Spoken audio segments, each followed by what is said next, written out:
so we get a third member back. Somehow we're less efficient. I know this is the second time we started recording the show.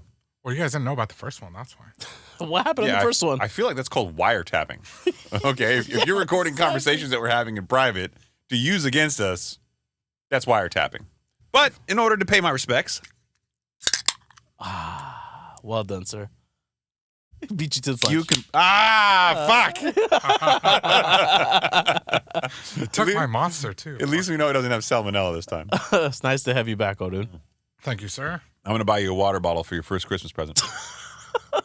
Why my first Christmas? Because I've never bought you a Christmas present before because you're Muslim. Oh, that's true. There you go. Yeah, there you go. Who eats pork? Are you part Muslim? What?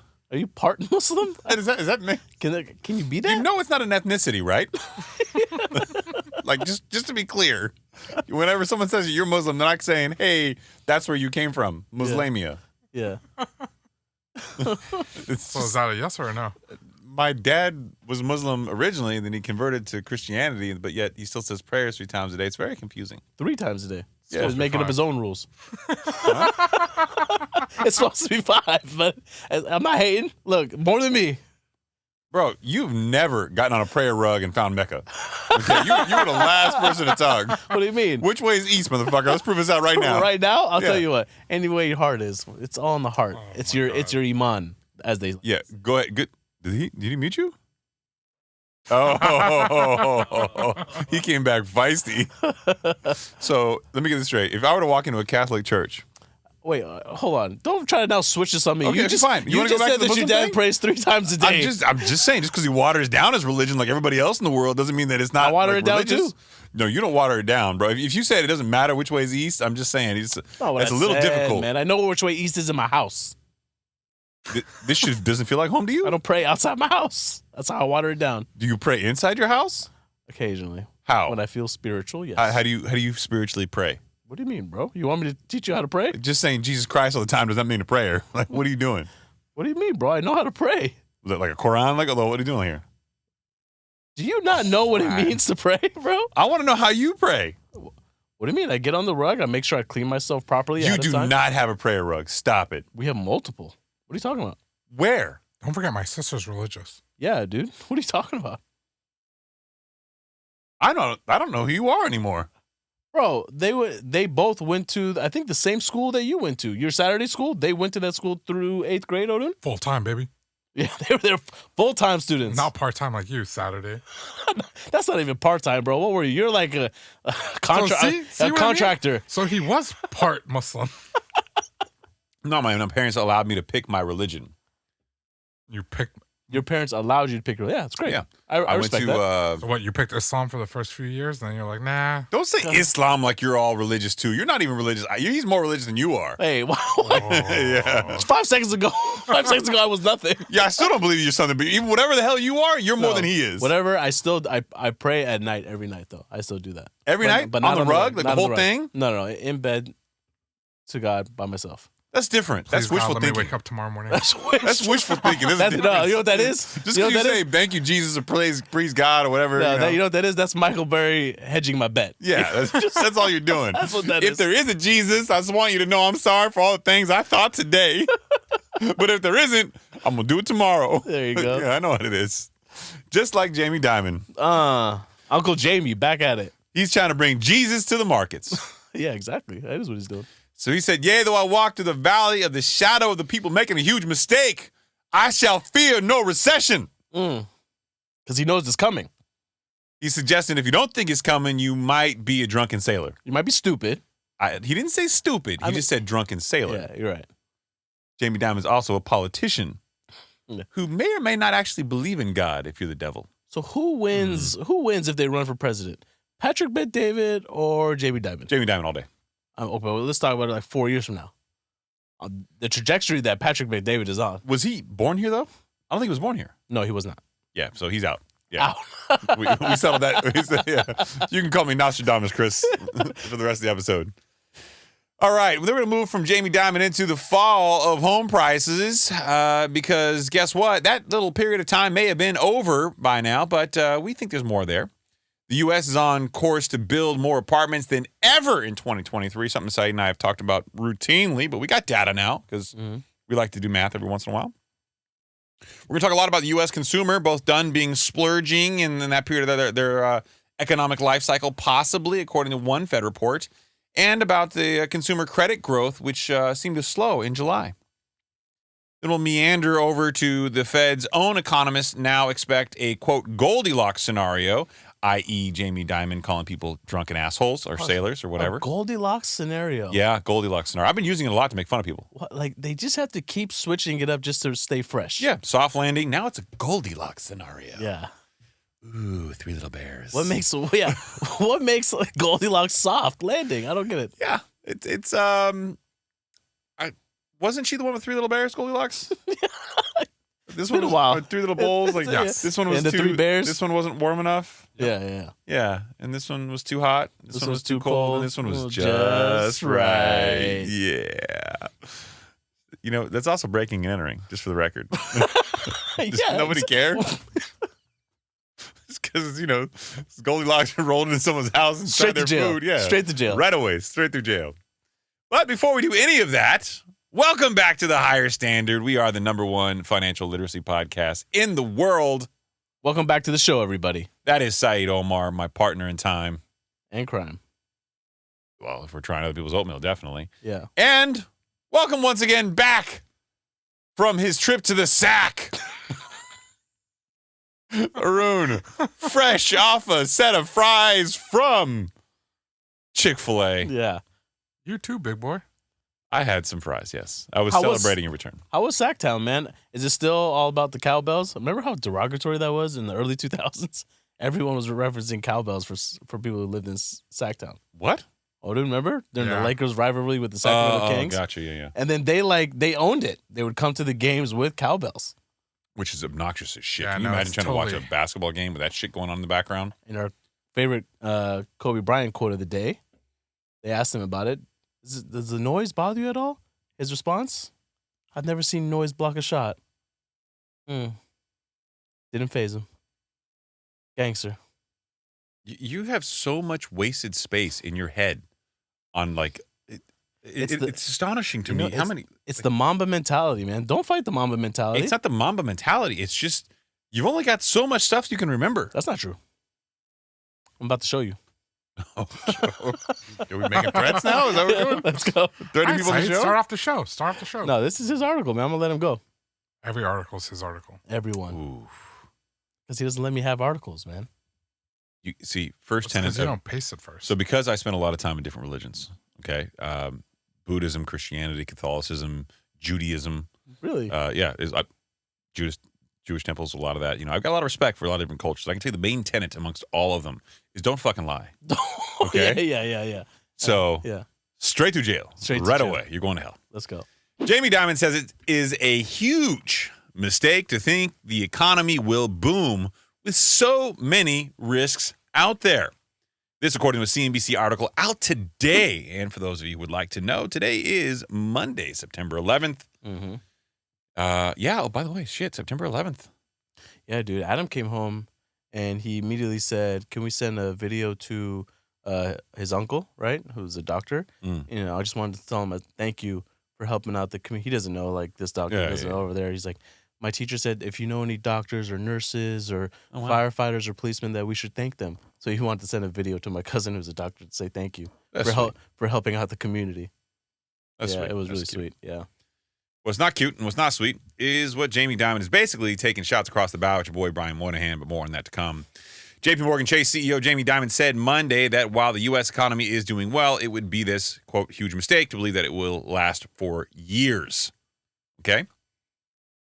Not going to last for years Yeah. because he thinks there are problems. What problems, may you ask? Yeah. What are the problems? Oh, I'm glad you asked, Saeed. Topping his concerns include central banks reining in liquidity programs via quantitative tightening. I am having one of those reading nights. Yeah. You can tell. The Ukraine war. Slow down. You're excited. I think you're excited about this show. I'm excited. That the boys are back in town. That's what it is. Yeah. Quantitative tightening, the Ukraine war, and governments around the world spending like drunken sailors, the CEO said. Mm. To say the consumer is strong today, meaning you are going to have a booming environment for years, is a huge mistake, Dimon went on to say. Mm-hmm. So, I thought this was a great way to start the show because it lets you know that there is somebody out there. Now, granted, Jamie Dimon is not always the world's best economist. He's a politician. Right. But look, this is a pretty logical thing to say. Hey, guys, I know that people are talking about a Goldilocks solution coming from the Fed, where they landed just right. The economy lands perfectly. We don't have a job loss recession. And the market's gonna stay stable. And then the 10-year treasury is gonna hover where it's at now, but then it'll come back down and the Fed will cut rates and the rates will go back down and affordability won't be a huge issue because people will just have lower payments because the rates went down, and then they'll start buying homes and then the economy will get moving again. And then it's gonna be all great. And then we're not gonna lose any jobs. We're not gonna have any wage losses. It's the perfect outcome. But it's not the perfect outcome. It's not. And the reason why is there are problems that people are not acknowledging. And that is effectively what Jamie Dimon is saying. There are too many unknown quantities, too many variables out there. Affordability in my mind, in Saeed's mind, in Haroon's mind, maybe, being chiefly among those. Right. So there's some other things, too, that I think are worth mentioning and noting. That a lot of the government's stimulus that was being handed out over the last couple of years, that's going away. Stimmies, PPP. Right? What? Student loan deferral. What? Yeah, that's gone. Mind you, the beginning of this year, the Social Security benefits got an 8.7% increase, the largest amount they've ever had. Not a whole lot. Yeah, but it's so small. It's so small, right? Yeah. But in addition to that, there was like government contractors were paid substantially. A lot of that had to do with the Inflation Reduction Act, and there was an infrastructure bill that was passed, right? I think the infrastructure bill was like $1.2 trillion. And those things take time to come into fruition, but now those contractors are starting to get paid out. So once that stuff starts to go away, and that is ultimately contributing to this overall problem, right? In addition to that, what have we seen? Did you see the report from the San Francisco Fed? We referenced it on the show a couple weeks ago, how savings came down from $500 billion to $190 billion. Which is a huge drop. Huge drop. Only one problem with that. So excess household savings in the U.S. have fallen every month for the past 23 months. So that's almost 2 years. Wow. This problem that went from 500 to 190 has been going on, way longer than just the last couple months. Yeah. So I feel like we were being lied to. I know we're being lied to. The jobs reports have been a lie. Mm-hmm. That is conclusively a fact at this point. Anybody who says, oh my God, that's not true, it's conspiracy theory. No, it is true. Right. Every single jobs report that's come out over the last, call it 5 months, maybe even longer, has been revised down not once but twice.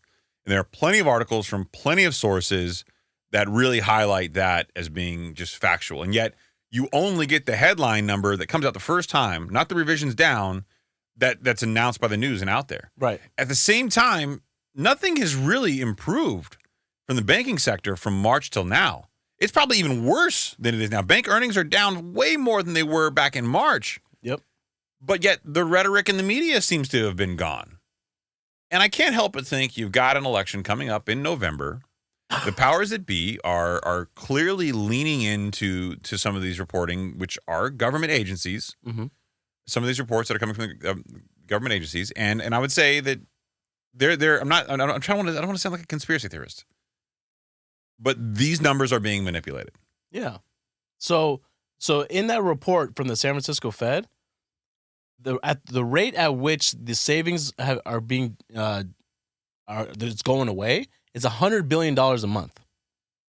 If it's going down at that rate, why are we just hearing about this now? The alarms on that should have been sounding a long time ago. As of July of 2023, the U.S. personal savings rate stood at 3.5%. That's now officially below pre-pandemic levels. Yeah. Okay? The average over the last 10 years was 8.1%. To put that into perspective... But the last 10 years was fucking skewed. Okay, that's fine. People were saving too much. That's fine. But that's what people needed to get by. You're choking up a little bit there. Are you okay? No, I got a little mucus buildup. Yeah, get it out. But cough it up. But to put that into perspective, so 3.5% to that 8.1% for people to know, right? If you're getting a paycheck of $3,000, right, your take-home pay, that 3.5% savings rate is only leaving you with $105. That's not enough for people to get by. And guess what's coming online in October? Student loan repayments, baby. Yeah, well, technically it started in September, but you won't get the first payment due until October. Right. Yeah. Average payment on that's $300. And it's gonna be an interesting time. We've said on the show before that we thought September was going to be a really critical turning point for the economy. I still think that holds true. The same way we said that July, early in the year, was going to be the opportunity to buy, and that's where home prices seem to have settled downward. But I think if I were to make a similar prediction to what we've made in the past, moving forward for things about the economy, for example, I would say that I don't buy into the rosy optimism that we're seeing from people in the markets. I don't buy into the ideology of a Goldilocks scenario. I don't think that's the way this works, right? You don't have 14 years of all these things happen and you just undo it by some simple Fed policy and you find a magical way through it, right? I would say that's probably a very naive and optimistic perspective from a lot of people who, granted, are good economists and sophisticated, who have a vested interest in the outcome. Right. That's all it is. You want to keep the good times rolling for you, so you want to believe. Exactly. I mean, something that stands out to me more so than anything, it's very simple. If the consumer is in such good shape, okay, how are their savings being depleted? And why are credit card balances reaching all-time highs? And why are credit card delinquencies on the rise? If the consumer is in such good shape. So here's a crazy thing. Remember Brian Moynihan, Bank of America CEO? Yes. He did a CNBC interview and I've been trying not to watch CNBC the last couple of months just to try to take a break. And I'm also in a new office, doesn't have a TV for a little while until I go back to my old office. But I caught a glimpse of it, and I wanted to watch the whole thing, and I immediately regretted doing it. He was so optimistic on the consumer's position still. The same guy who said months ago consumers were in great shape has acknowledged that their savings has been depleted, but still it comes up with all these variables. And again, take a step back and you go, why would the Bank of America CEO say this? Because Bank of America is a retail consumer deposit-driven institution. The majority of their deposits are, quote, sticky because most people, the consumers that bring money to them, aren't bringing massive lump sums of money. But what they're doing is they have tons of people bringing a little bit of money and they use them as their operating cash flow, so they don't pay a lot of interest on those. I'm way over caffeinated tonight. And the money comes in and out. It's inflow, outflow. Right. And he's pitching that the consumer is strong to consumers he wants deposits from. So, again, I'm not saying that he's trying to manipulate the market, but what it is, it's an inherent internal bias that skews what he sees. And someone like Jamie Dimon, who's in the exact same business, does have a massive retail component with JP Morgan Chase, but is not traditionally the same focus of a retail bank, at least not solely. Can come out and say something like, I think it's a huge mistake to think the economy will boom in the years to come with all these risks out there. Right. So, but again, his language is interesting. It says that he doesn't think it's going to boom, but he also doesn't think that he doesn't say anywhere that he thinks it's going to fail. He just knows that there's a lot of risks. Quantitative tightening was a great example. Yeah. Right? We almost not talked about this at all in the last several months. But other than Fed policy, other than the core Fed policy of increasing interest rates, quantitative tightening is still happening. Now, it's not happening at the cadence that we expected it to happen. And you can look at that online. You can see the Fed's balance sheet where it's not Right. decreasing. I believe New York. Yeah. Yeah. But that being said, it's still going to have some impacts as you start pulling liquidity out of the markets, right? Which is what they're ultimately trying to do. Haroon, next article, if you will. Por favores. I think this is a good little segue here because the fall in home prices may already be over. This is according to the Wall Street Journal. I put some, just highlight kind of details from this, but I thought we'd speak more objectively. Sales of previously owned homes are now down about 36% from January of 2022, but prices are generally holding firm outside of a few troubled spots. Now, that in and of itself has got a little kind of nuance to it. If sales are down 36%, but prices are staying the same, you're not seeing a lot of sale transactions, which can influence prices. So the few sales that are trading at a way that seems to be holding values up. Right. Okay. Fair enough to say. The national median existing home sales price rose 1.9% in July from a year earlier to $406,700, according to the National Association of Realtors. In August, prices in the 30 of the 50 biggest markets hit record highs. Record highs. Just coming off what was then a month before of overall sales prices going down, according to the mortgage data and technology company Black Knight, which you know that I love so much. So really what this comes down to is we've seen a bit of a spike up. And I think what happened in July is exactly what we thought was going to happen. Home values dipped down a little bit. And a lot of people who were waiting on the sidelines said, now is the time for me to pull the trigger. I'm going to start buying now. Right. And that had a little blip up in home prices. But there wasn't a lot of sales and a lot of transactions. And people who did get in the market knew that they were paying and they were overpaying a little bit, but they knew they were getting a tiny price break from what they had and maybe a little bit more leverage than what they had historically in the last couple of years. Right. I mean, prices are still down year over year in some places that were really booming, like Austin is down 11.9% in August. So, but when you look at the national averages, if it's down 11.9% in Austin and the net average is, I believe, what was it, 2.3%, right? That means it's skewed somewhere else, really high. So Haroon pulls up a great chart here. This really proves out your point. This is from the same Wall Street Journal article, U.S. median existing home price change from a year earlier. You can see the massive spike up. Yeah. And there was a pretty significant drop down, obviously coming just after 2020, hitting the high in May 2021 of 25.2%, and then dropping all the way down to July of 2023, where you get a plus 1.9%. So a pretty significant swing. And the chart, if you don't subscribe to the YouTube channel, this might be one of the instances where you want to do that because you get to see the visuals like this, which go along with our sexy voices and Saeed's coughing. But really, I know, I'm sorry. But something that really got highlighted from this article that I pulled out was the average principal and interest payment for homeowners currently right now, those with mortgages. The average payment is roughly around $1,300, okay, in the month of June. But those applying for a new loan for a 30-year fixed mortgage is $2,300. Yeah. I mean, that's a significant jump, and that right there is the reason why people aren't willing to sell their homes. You got to think, why would I sell my home that probably has somewhere under a 6% rate? I don't know about you. Mine's sub 3%. Oh, wow, really? Yeah, 2.99. I think I'm at 3.71. Right? Why would I sell right now and then go pay 7.5? No, I'm at 2.71. Shit. Oh, so you just wanted to win? No, I just forgot. You are what we like to call a one-upper. That's what you are. I'm not a one-upper. You're a one-upper. Okay, well, in order to make you feel better about yourself, I will insult myself. Okay. I live in a very tiny house compared to you. No. Is that? Dude, is Christopher a one-upper? Has been. I'm sorry. His whole life. Are both of you like drinking Drano on the side? What's wrong with your voices? Jesus. No, if we were drinking Drano, it'd be much clearer, right? What's going on with you? Normally, I'm the guy with the coughing problem, but between tickle shits over here and you behind the mic over there, I'm very put off. What's going on? My daughter was sick the last 2 weeks. And you tell me now? She didn't have COVID, bro. What do you want me to do? So COVID's the only time where you disclose sickness now? What do you mean? We're going to do the show wearing masks? Yes. You wearing a mask. No, not going to happen. But she didn't have COVID, so it's all fair game. So you didn't tell me when she was sick, and you're now not telling me that you're sick? I'm not sick. I'm great. Son of a bitch.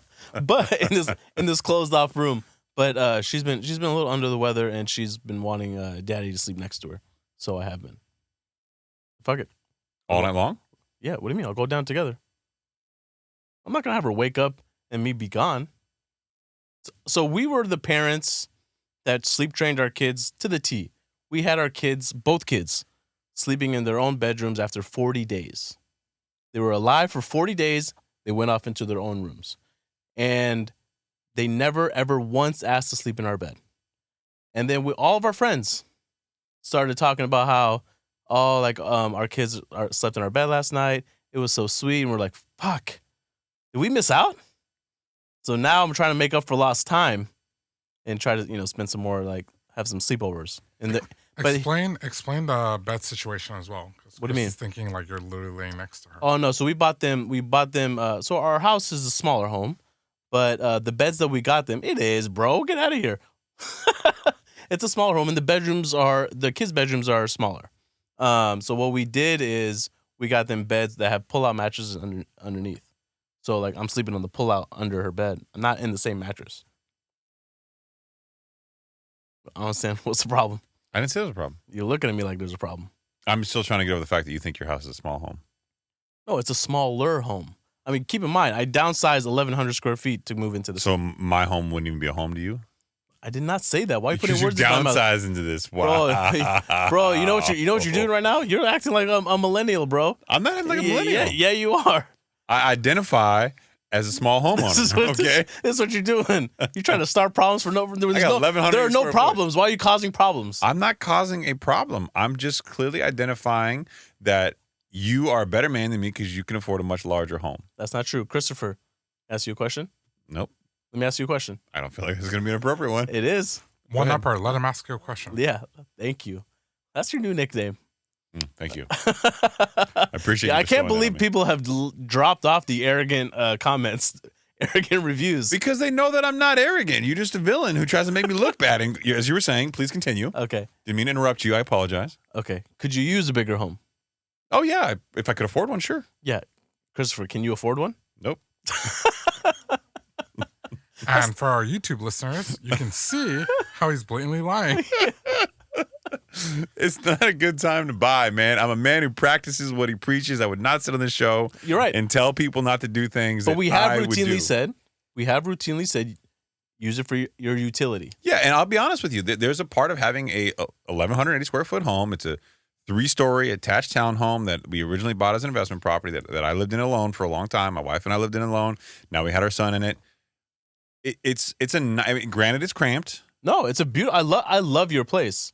I personally really, really like your place. Mm-hmm. I'm not saying that, but I'm saying, Chris, be careful, tread carefully. One day you will buy a home, and we will revisit this topic. We can revisit it all you like. Okay, we'll see whose house is bigger then. Okay.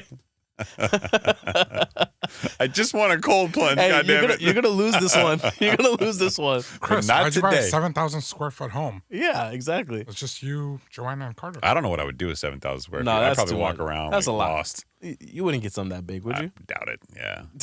Maybe. I doubt it. No, I mean, in Irvine, I'd be lucky to get like a 3,500 square foot home. Mm-hmm. Yeah. Half that, Haroon, if you want to do math. Yeah. Speaking of homes, can I get back onto the show, or did you want to continue to deflect your villainism? You done deflecting? Yeah, I mean, sure. Okay. Said was trying to think of a creative way to segue, but he couldn't, so he just went with, I mean, sure. Yeah, okay.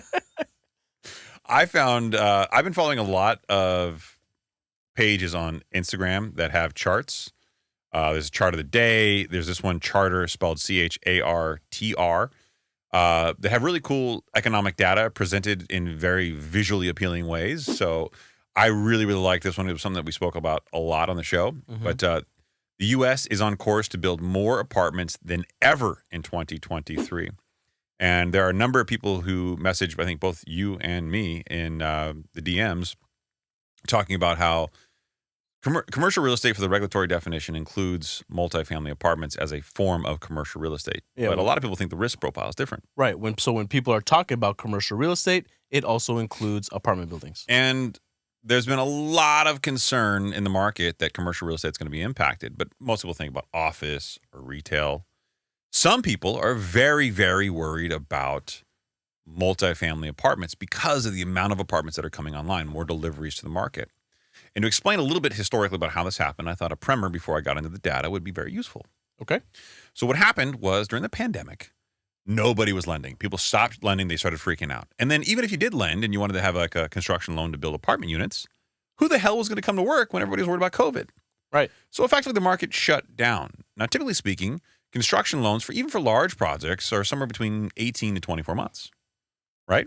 Oh, from the beginning to the end, right? From the beginning, you start the construction where you break ground all the way to you finish construction. Yeah, and they get paid out in phases. They get paid out in phases because they have something called fund control, and they basically control the disbursements to make sure you're meeting certain objectives so your loan doesn't get over-leveraged for the amount of work that's been done, and the underlying collateral, which is your property that's being built, is suitable for the bank so that if they take it over, they can finish it with the amount of reserve that they have left of your loan. So basically, when they give you a loan, they hold it for you, and they disperse the proceeds of that loan as construction completes over time. Right. So That process is typically 18 to 24 months. Well, when the pandemic was over and construction loans started coming back in the market, that was about, call it 2 years ago before it really got up to full cadence. Mm-hmm. And everybody was building one particular type of multifamily apartment, high-end luxury apartments. And it wasn't all across the country as much as it was in the Sun Belt region of the United States. So think California, Arizona, Texas, and Florida, if you want to think about the smiling kind of port lower half of the state, of the country, right? Right. Those states, more than any other state, built these high-end luxury units because there were higher wages being earned after 14 years of artificial interest rate deflation and this very prosperous economy. It pushed rents up. People wanted to buy in nicer homes. They wanted to rent nicer apartments. They want the granite countertops. Mm-hmm. They want the luxury gym. They want all the amenities. They wanted all these things. So if you're an apartment builder, to build a luxury property versus a non-luxury property, it's an incremental difference. It's not very much And they different. make these places look so nice, like resorts. I remember Haroon, when he first got married, he lived in one like this. Oh, did he? Right? Haroon? And I remember going to visit him, and I'm like, I could see myself living here forever. Yeah, it's really nice. And for the builder, it isn't that much more expensive to build the luxury stuff, but the rents you get are not incrementally, they're significantly larger. Mm-hmm. So they built these properties. Now, when they're underwritten, when banks decide to make a loan on them, they have to go, okay, what's market rent in the area? What could this property rent for? And what will the cash flow be? Because that's how much money they're going to need in order to pay down the debt every month in the form of debt service coverage ratio, or how much income are they going to make relative to the property's expenses. Yes. So the expenses don't really change a whole lot because it's a luxury property. It's still water, trash, utilities, power, stuff like that. And it's still repair and maintenance and your vacancy factors. Whatever on-site employees you have. Yeah, I mean, if it's over 16 units in California, for example, you need an on-site property manager, stuff like that, right? So everybody built high-end luxury because this was supposed to be where all the income was driven. Well, others are less optimistic, noting that even as apartment construction hits multi-decade highs, the amount of units that lower income groups can actually afford has been sliding the other way.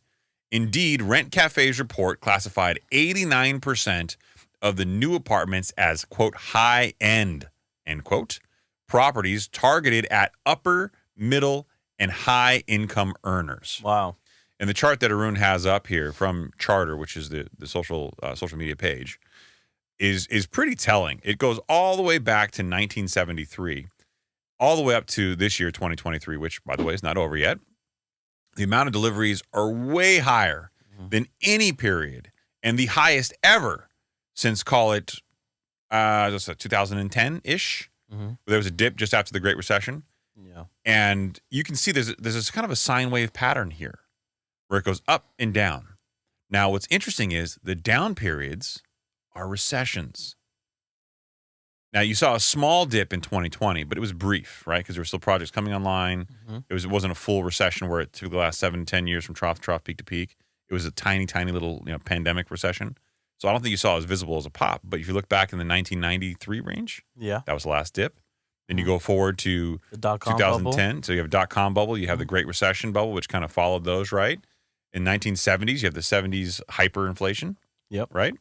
So if you're looking at this as an indicator, it could read as, hey, this is going to go down the other way.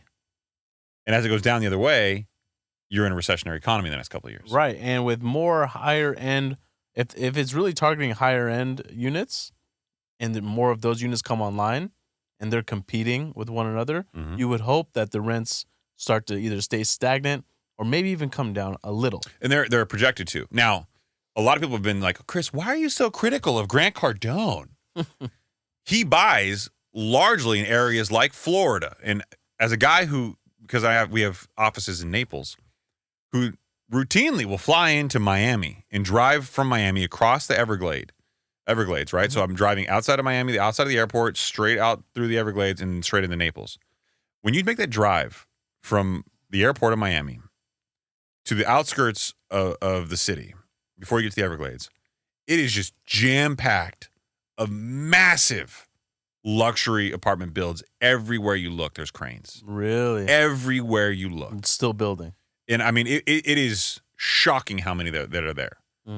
And I look at this and I think, okay, if you're Grant Cardone and you bought a lot of these properties in Florida markets, right, which are high-end deliveries in a state that's in the Sunbelt region with bridge debt that's adjustable, and you do that based on the future rent you could collect after improving these properties, right? What if you can't collect that future upside rent? What if you can't? And then you can't, what's going to happen?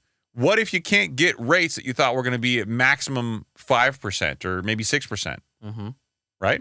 The 30-year mortgage, I think, rate today on average was 7.3%. And a lot of economists, particularly those in the single-family market, people who work for like Housing Wire, there's a lot of them I respect. Logan's a great example of that, right? Over at Housing Wire. They believe that the upward pressure on the 10-year treasuries is going to slow, if not stop. And you'll see the 10-year back off, which means that mortgage rates will come back down by the end of the year. I think Logan called for a terminal rate on the 10-year treasury at about 4.25 or somewhere in there. It's interesting. It was at like 4.34 last week. It's over that. So he thinks he's still close, an approximation of where it's at. I think it's got room to go up to 5. Right. Which would push mortgage rates well above the 8% mark-ish. Right. So, I mean, it really comes down to that. The whole point of the multifamily thing was to say that this is another one of those indicators that Jamie Dimon's looking at, saying, like, why are you confident when there's things like this that are happening, which are clearly going to have impacts? Right. Now, there are people who think that this can be, I guess, absorbed by the market. Properties won't make as much. You have to come more cash in for refinances. If you're a builder, maybe you have to figure out another way to bring more capital contribution in order to pay down the loan a little bit more because you can't get the cash flow you wanted to. But it doesn't mean that it's all doom and gloom. Right. It just means that there's clearly challenges on the horizon. Right. Well, so I think something else that Jamie Dimon was also looking at that I didn't get a chance to bring in the show was there was an article from Bloomberg. Odin, can you pull that article up, please? Had to do with the bankruptcies that are coming out. Oh, he did mention bankruptcies, yeah. He did, right? Here you go. This is from Bloomberg. Business bankruptcies soar in August as rising interest rates bite. Yeah, see, I still haven't seen numbers where I think soaring is the appropriate language, but you've been on this since the beginning of the year. The numbers aren't there yet, and it was a whole topic that I wanted to get into with you. Okay, so the number of commercial bankruptcies increased nearly 17% in August compared to July. That marks the 13th consecutive month that total bankruptcies, including families and individuals, have logged year over year. Okay, so according to the article from Bloomberg, the number of Chapter 11 bankruptcies climbed by 54% year over year. Now, Chapter 11 just means a reorganization. It's a reorganization, yeah. So they're not, it's not curtains. They're not closing their doors, but it's also not a good look either. Most people, individuals, don't go Chapter 11. They usually go Chapter 13 or Chapter 7. I can't remember. Chapter 7. Chapter 7, yeah, sorry. Chapter 11 reorganizations are usually for companies. They're going to reorganize their debt so the company will still be there. Yeah. And they try to restructure, reorganize their debt, write some of it off, obviously. Right. But yeah, there's varying degrees of success with that in times like this. A handful of the bankruptcies were companies that had $50 million of assets or more. Yeah. Just a handful, not a whole lot, nothing to be, sounding the alarms on, but at the rate at which they're going that we've talked about. But who it's gonna hurt the most, I feel like, in the next 6 months or so, are gonna be small business owners. Mm-hmm. So right now, on average, the average person who has a home has about $200,000 in equity in their home. Okay. And I wouldn't be surprised if you're a small business owner right now and you're struggling, you can't get a loan from a bank. One way that a lot of people are going to try to avoid this recession is going to be tapping into their home equities. Okay. Who's going to provide them the loans? I don't know. Right. So, God damn it. I can't remember who I originally saw cite it, but this was a great debate that I heard the other day. And I can't remember the two economists, but, basically, one was saying that we haven't hit the point in the economy where people are tapping into their only source of wealth right now, which is the equity they've received over the last, call it 10 to 14 years. Yeah. But when that happens, that was their belief, and I share some of this as well, that will be the catalyst for more homes going on the market. Mm-hmm. And then thus bringing down home prices over a longer, prolonged period of time. But if you're a small business owner, which makes up about 50% of the country, right? Mm-hmm. And this is something that you've built for, I don't know for how long, right? And the system is, for lack of a better term, failing you. Small business owners typically don't bail out when they probably should because they're emotionally connected to their business. Emotionally connected, right? And it's hard to. I get it. You built this. It's your baby. And here's the fundamental difference between small businesses and a larger business. They don't have access to the cheap capital that a large business does, right? So, for instance, like a larger business, right? A company could issue corporate bonds or get bank loans still, right? There's government programs out there for them, right? Yeah, but I will say in times like this, let's say you're a publicly traded larger business, doing any of those things would signal weakness to the market, especially because you have to report to the market why you're doing it, and your financials are all public. Right. So there's a weird kind of, I guess, happy medium where if you're a larger private company, it's a whole hell of a lot easier than if you're a larger public company. But at the end of the day, it's still more tools in your shed.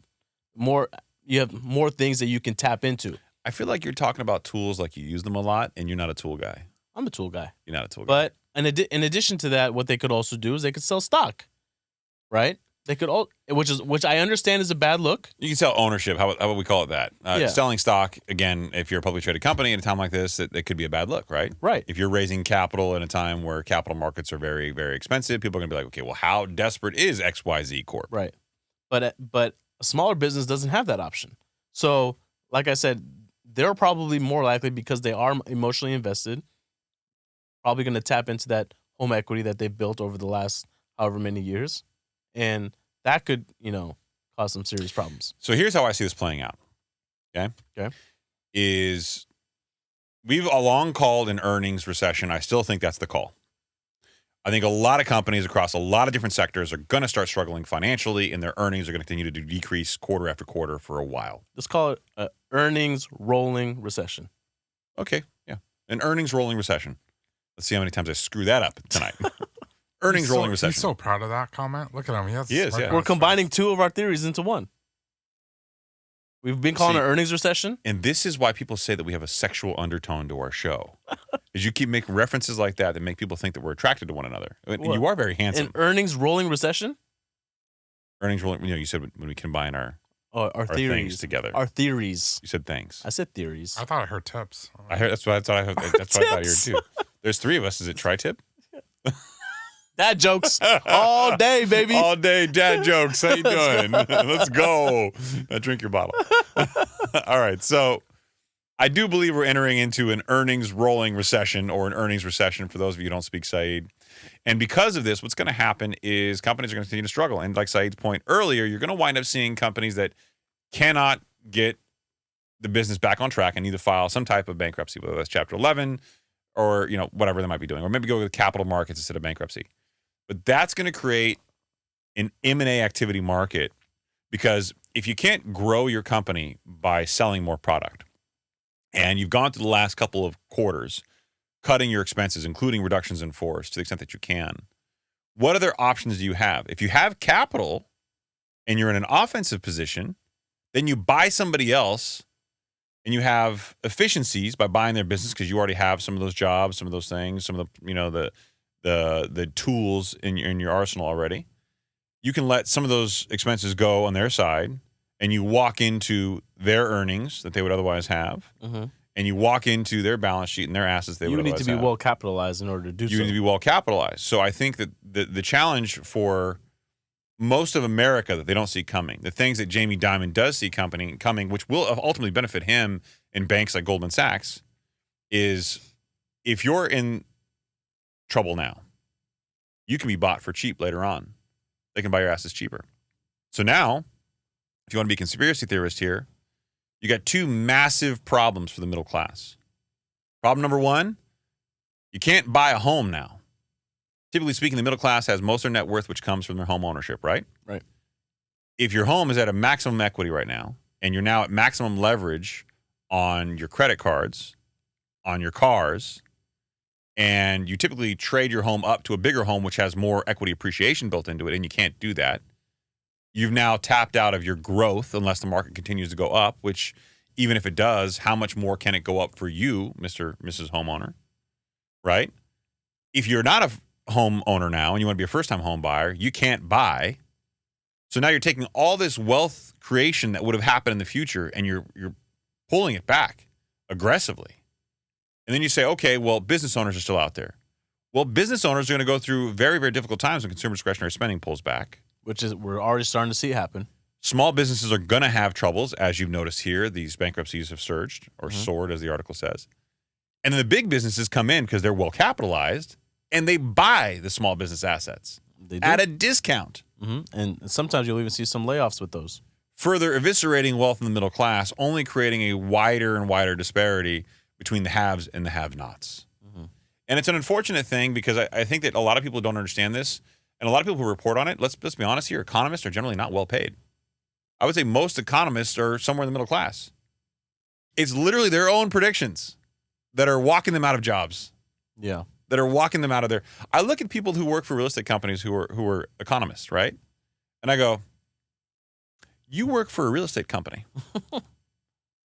And I know that your Goldilocks scenario, which is fucking ironic of a name, by the way. It's a little weird. If you got to use like a children's fairy tale as the way for you to predict the market, we're going to live in a fairy tale solution market. Right. If that's your solution, come on, man. Like, are you living in reality or are you living in, Goldilocks and Three Little Bears? I mean, pick a better one. Pick a better one. What do you go with? What's the new one these days? Odin's into all the Disney movies. Give me something, Odin. It's very sorry. I have no idea. I haven't watched a movie since. This guy. Since yesterday? This guy, I'll get in his car and he's listening to like Disney hits. Yeah, the classics from like the 90s. Yeah, why can't it be, they can't expect a Jasmine scenario? Why gotta be Goldilocks? I don't think anybody wants a gold digger. What if she was the gold, bro? Nah, man. Only because she thought he was a prince. But she still went with him after when she found out he wasn't. Yeah, because she was emotionally connected and probably pregnant. She didn't want the Probably prince. pregnant. Yeah. She didn't want the prince, remember? God damn it, Aladdin, I'm pregnant and you are poor? She didn't want the prince, bro. Look, he's correcting you. Huh? She didn't want the prince. It was like a No, rule. she didn't want the ugly prince. She was a princess. She wanted what she wanted, and she wanted the looks, too. Like she wasn't even interested in the ugly dude's personality. She wanted Genie. That's what she wanted. Yeah, she wanted Genie. Yeah, grant me my 3 wishes. But she wanted Rob Williams Genie, not Will Smith Genie, just to be clear. Especially after the slap. For sure. I mean. Who would? Yeah. I feel like we haven't gone down that hole enough. I'm not going to entertain your dark hole examples, okay? Okay. That's fine. How many times off the show have I told you, Saeed, we're not talking about dark holes anymore? And yet you continue to bring them up on the show. Just wanna, I don't know.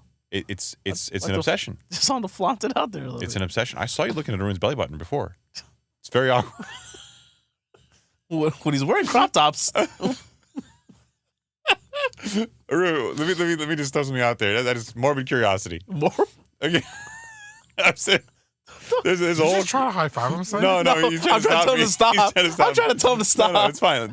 There's a whole trend of like dudes wearing like shorter crop shirts coming back. A lot of football players, yeah. Not even just football players. There's like dudes, like that's the new thing, is like high waisted like pants and like crop top shirts. High waisted pants for dudes?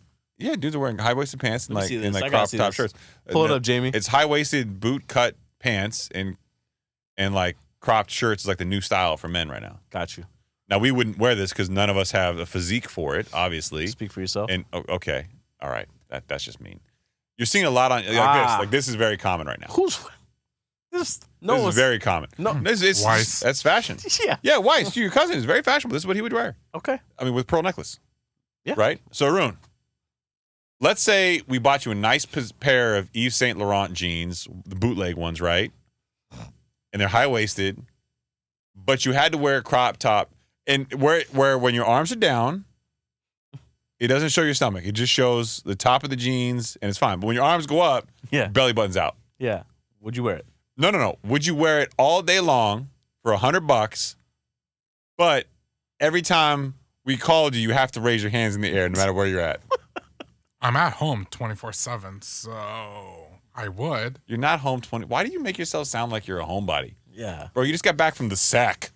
The sock. You're Sock literally town. the opposite of a homebody. Who comes back from vacation saying, "Oh, by the way, I've got another vacation in 2 months"? Yeah, I need y'all to get ready for that one. Yeah, This guy's going to Belize. yeah. Bro. Which I just found out is not that's- Europe. I thought That's it was, so exotic. You thought it was Europe? I thought it was in Europe, yeah. It's so exotic that I'm like, I forgot that was an option. You can drive to Belize, by the way. Yeah, I know. I didn't know this, actually. You didn't know that. You just said you thought it was Europe. Well, now I know. So you think you can drive to Europe is what you're saying. Yeah. Isn't there a bridge or something? Here's what I'll tell you about going to Belize. Bring lots of bug repellent. Especially you, sweet case. Sweet cakes. You're going to get bitten. The last time I went to Belize, man, I got mauled. Oh, yeah? Mauled. It was bad. Last time I went, as if like you go multiple times. When I was growing up, one of my closest friends was from Belize. You don't have friends. Okay. You've never had One of my friends. closest associates was from Belize. There you go. So this is what a thick person looks like, wearing a high-waisted boot cut This guy. pants. Okay, first of all, he probably weighs a lot less than you do. Speaking of which, how's your diet? You still losing weight? Not after the last 10 days, no. Why? Were you stress eating? No. Just, no, I actually ate really well in Sacramento. They went out. They had date night every night. And it was like nice restaurants. It wasn't like fast Wait. food or You anything. had a date night every night? Like your in-laws were watching the kids and you guys went out? Yeah. Having shabu shabu. All that. Shabu. We went That's to lovely. a That's nice. little Mexican restaurant up Wow. there. Okay, well, there you go. Not a fan of shabu shabu. What? What? Yeah, man. Not a lot of flavor Oh, there. you hate soup. That's why. Not a lot of flavor there. It's kind of like, You would have shabu shabu over a steak? No. Okay, then. But I would have shabu shabu every once in a while on a nice rainy day. On a nice rainy day? I could do shabu shabu like 3 times a week. We know. Stuff is delicious. We know. Yeah. But Or I 3 can't times a day. I mean, You just got to go to the right place. yeah. It's fine. Well, we have a lot more to talk about here, and we're running out of time, especially with all these detours because Haroon's back and keeping us sidetracked. We're so excited. So excited. From Insider, the Fed's own economists now expect a Goldilocks scenario, no recession, low inflation, and positive growth, to which I say bullshit. This is the same article that we cited at the start of the show. Yeah, Goldilocks recession scenario, which is weird to me. Okay, so here's the quick 2 seconds, we're running out of time version for everybody out there. Mm-hmm. Okay? They believe because job losses have not increased the way that they typically would to start a recessionary economy.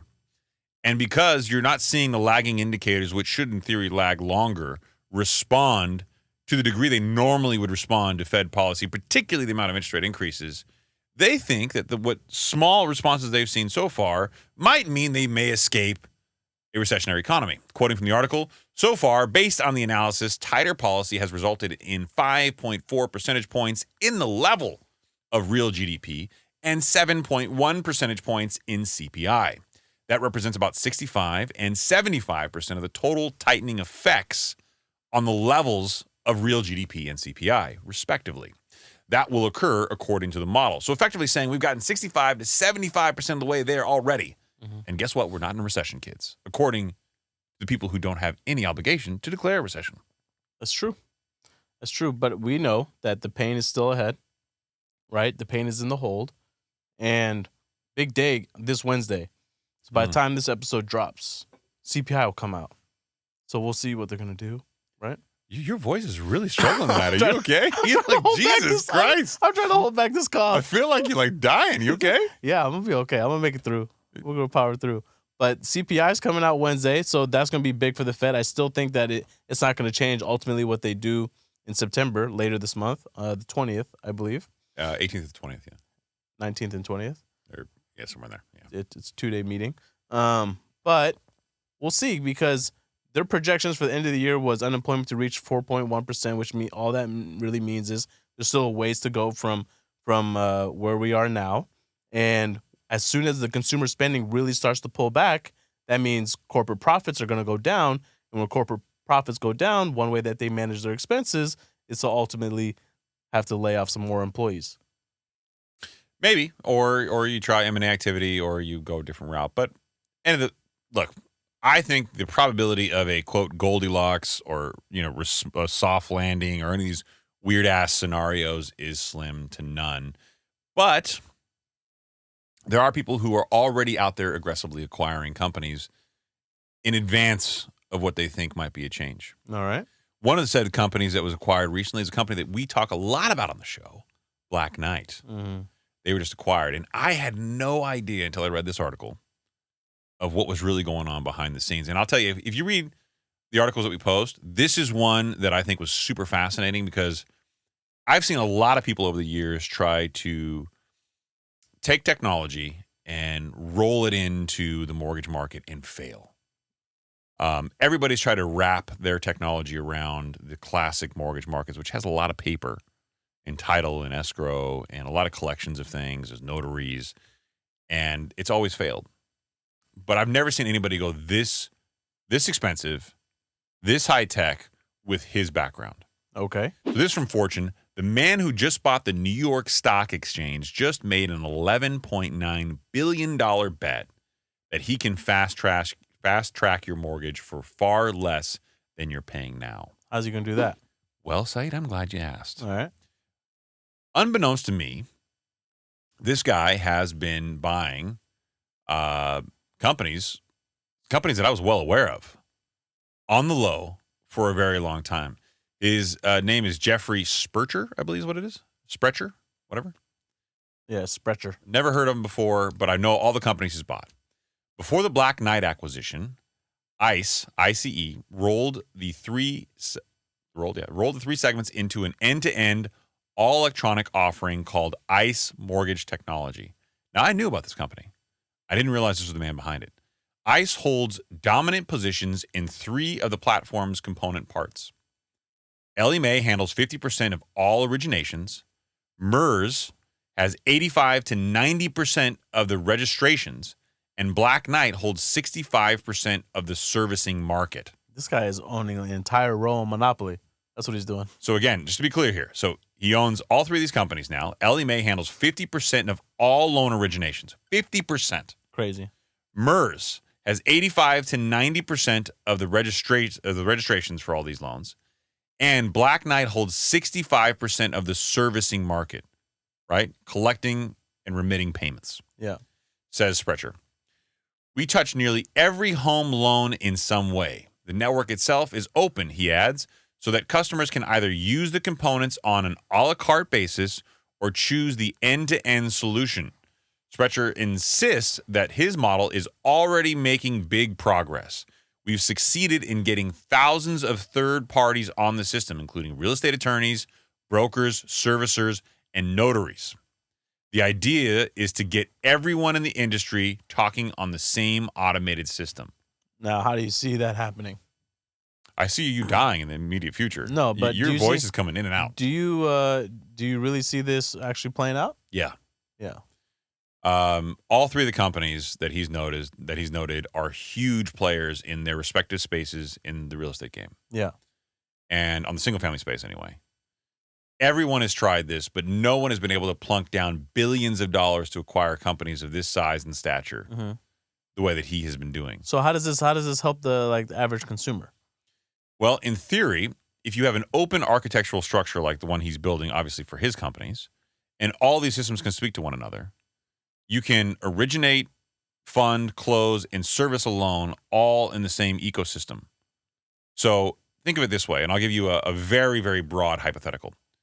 You go to a broker or attorney, depending on your state. Yes. They enter your name into a system. It gets underwritten in this system, gets funded in this system. Everybody's getting notifications off the same system, gets closed in the system, and serviced in the system. You were always in the system since the day they put you in there. So think of it as like DMV. So do you think across the country? Do you think the transactions will be able to get sped up a little bit? Well, if this is the true end-to-end solution that he's proposing that it is, and you can do things like digital signings, which are becoming more and more common now. Yes, 1,000% you can. Because for me personally, I remember the first home that I bought, I went through a broker. Mm-hmm. I didn't want to deal with the headache of shopping around looking for loan. Quite frankly, I didn't even know how to, right? And I didn't think that we didn't have the time. Our lease was coming up, and I just wanted to go to a broker and have him handle it. I was willing to pay a little bit more, and I trusted the guy, right? He was my number 1 point of contact. Yeah. And I never had to do anything. So for me, it wasn't really that much of a hassle, and we closed on time within 30 days. It wasn't a big deal. So if this can speed up the process, then maybe. Because that wait period of time of 30 days it's stressful, man. The biggest weight that he's going to not have control over right now is the appraisal system. Yes. But there is another system which most appraisers use, which they report in through. Mm-hmm. There's AMCs in the middle, which are basically like a way to make sure that the lenders don't get too close to the appraisers. So they order them through the AMC. The AMC will engage the appraiser, and the AMC will then take the appraisal from the appraiser and then give it to the bank. Yes. The third-party intermediary makes sure there's no collusion between the appraiser and the banks. Yes. Right? To keep prices up or down or whatever. Right? It's supposed to be neutral and independent. Right. It's supposed to be a true third party. But there are very, very common systems which appraisers use that they could do this all electronically if they wanted to. Mm-hmm. So I do think this is the beginning, and we will get there eventually. A lot of people have tried. A lot of people have failed. I do believe this is the way that gets there. Now, note, he has not mentioned anything about blockchain. True. He's not mentioned anything about title and escrow.